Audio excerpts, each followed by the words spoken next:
On Democracy Now!, democracynow.org, The War and Peace Report. I'm Amy Goodman.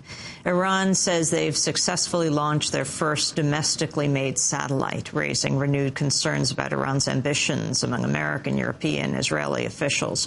Iran says the satellite's meant for research and communications. The launch happened amidst 10-day celebrations marking the 30th anniversary of the Iranian Revolution that deposed the pro-American Shah from power and redefined Iran as an Islamic republic.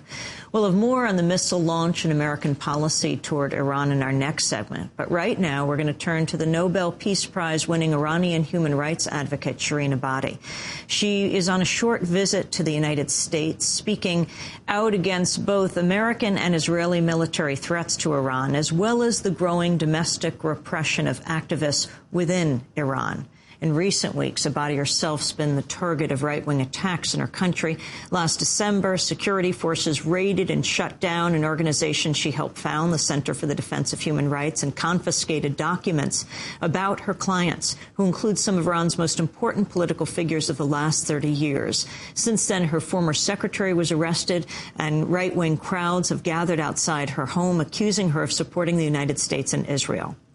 I spoke with Shirin Ebadi yesterday about how she's dealing with the climate of repression in her country, her visit to the U.S., and why she continues to fight for human rights in Iran. I began by asking her to describe what happened to her office in December. Yes, it was the 60th anniversary of the Universal Declaration of Human Rights, and we were going to celebrate that.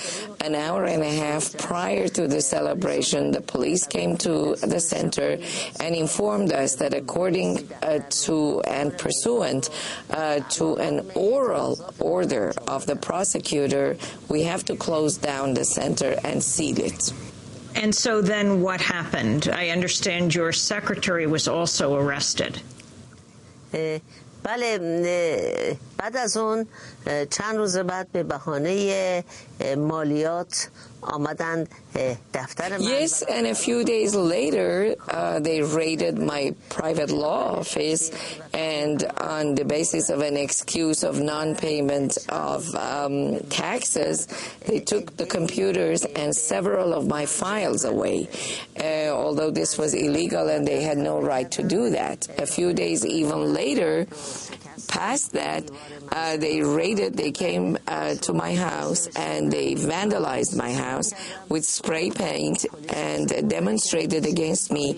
They took down my sign, the sign of my law office, and although I had called the police came, but they only watched the demonstrators do the vandalism and the breaking of my sign. چند روز بعد از اون شنیدیم که آخرین منشی And unfortunately, a few days even later, a young secretary, a female secretary at the Center for the Defense of Human Rights was arrested. They went to her house at 6 a.m. and arrested her, and she has not been able to meet with any of her attorneys. We have appointed an attorney for her, but the attorney has not been able to meet with her or to talk to her, and she has not been able to meet with any members of her family. She is in solitary confinement at the present time. The significance of the government taking the documents from your law offices, you represent some of the leading political dissidents. Do they now have access to your clients' information? میتونه اهمیت زیادی داشته باشه.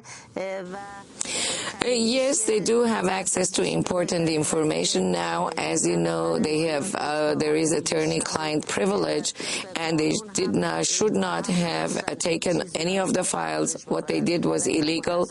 I brought a criminal complaint against them for what they have done and taken the files, and to no avail up to now.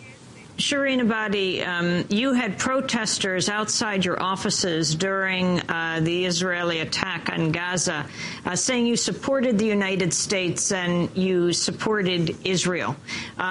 Here in this country, there were Iranian Jews who were saying that you weren't supporting Israel enough. Can you tell us your position on what's happening right now in Israel and Gaza? قبل از اینکه یه عده‌ای در تهران به در دفتر من مراجعه بکنم به بهانه اینکه من از فلسطین حمایت نکردم، باید بگم که کانون مدافعان حقوق بشر که من رئیس اون هستم اعلامیه I first have to inform you that the Center for the Defense of Human Rights that I am the director of had issued a declaration supporting the people of Gaza prior to the demonstrations in front of my house. However, when you ask me about the differences between Israel and Palestine, I think that they have to negotiate and they have to accept a two-state solution.